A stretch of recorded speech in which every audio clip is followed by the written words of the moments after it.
Just after sunrise, tension fills the air. Breaking news. Philippine Navy conducts drills near the contested Bajo de Masinloc. Warships slice through blue waters, helicopters hover overhead, radar screens blink. The Navy's message is clear. This is no ordinary patrol. Millions watch, holding their breath. Pride and anxiety mixing in every home. The South China Sea is crowded, and every move here matters. The Philippines is stepping up near the shoal. This time, the government acts with more resolve. The military is expanding its presence, deploying larger, more modern ships. Joint drills now involve the Navy, Air Force, and Coast Guard. The message is clear. The Philippines is ready to defend its territory. Bajo de Masinloc, also known internationally as Scarborough Shoal, is more than just a group of rocky outcrops. It sits about 120 nautical miles from the Philippine coast. For centuries, Filipino fishermen have harvested its rich waters. The shoal is a lifeline for local communities, providing food and income to thousands. Strategically, the location is vital. Bajo de Masinloc commands access to major shipping lanes connecting East Asia to the rest of the world. Control over the shoal means influence over trade routes worth billions of dollars each year.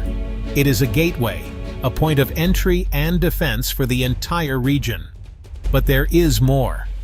Experts believe that under these waters lie untapped resources: oil, gas, and valuable minerals. Whoever controls the shoal may one day control access to these riches. This makes the area even more desirable and fiercely contested. For Manila, Bajo de Masinloc is a symbol of sovereignty. For Beijing, it is a crucial piece in a larger puzzle, one that involves claims throughout the South China Sea. The stakes, both economic and political, are enormous. The Philippine government has made a series of calculated moves. Defense officials have increased military budgets. New equipment, much of it acquired through international partnerships, is arriving at bases near the coast. Training missions are happening more often and with more troops. President Maria Santos stands firm. "We will not be bullied in our own waters," she declares at a press conference. She orders the Navy to increase vigilance and directs the Coast Guard to protect our fishermen at all costs. These words are echoed by military commanders who stress the need for readiness. Behind the scenes, diplomats work overtime. They send protest notes to Beijing demanding respect for international law. The government reaches out to allies, especially the United States, for support and advice. These efforts highlight Manila's resolve to defend its territory through a combination of force and diplomacy. Public support is strong. Filipinos rally on social media, using hashtags like Defend Masinloc. Street protests and candlelight vigils break out in Manila. The country is united, at least for now, behind its leaders and its soldiers at sea. China is watching every move. Within hours of the Philippine drills, Chinese state media issues stern warnings. China will safeguard its sovereignty at all costs, one anchor declares, echoing statements from the foreign ministry. The language is sharp, even threatening. Chinese ships do not withdraw. Instead, more vessels appear near the shoal.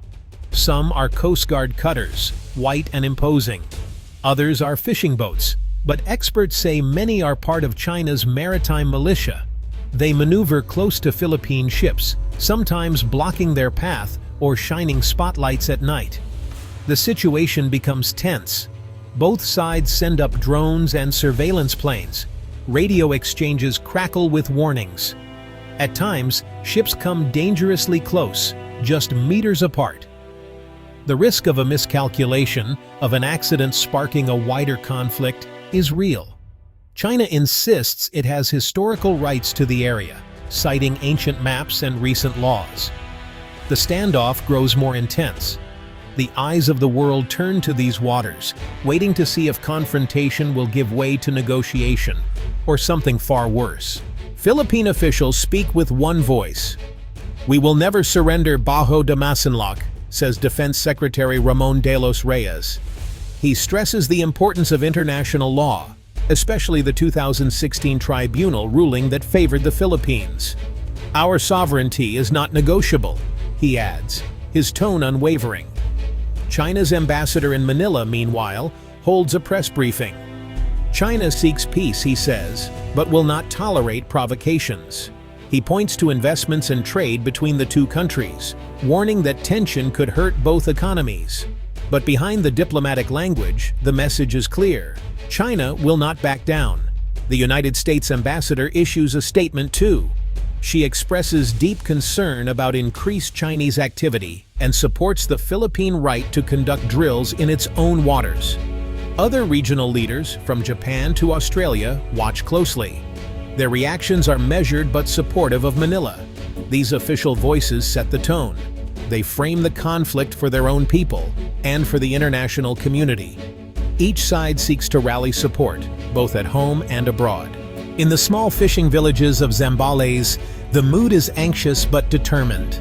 For generations, these families have depended on Bajo de Masinloc for their livelihood. Now, many are afraid to venture out.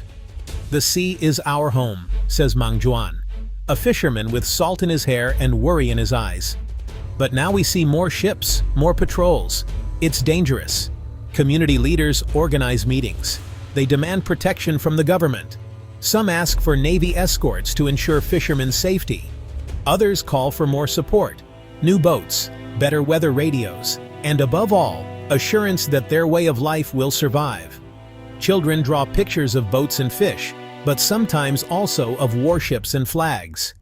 Teachers use these moments to talk about history, about rights, and about peace.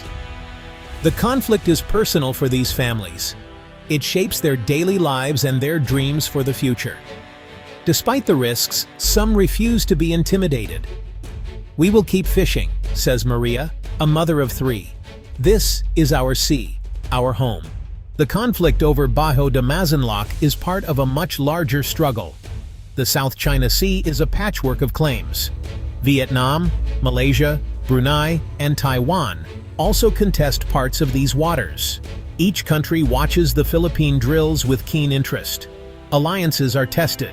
The United States renews its security commitments to the Philippines, sending ships and surveillance planes to nearby seas. Japan and Australia join calls for respect for international law.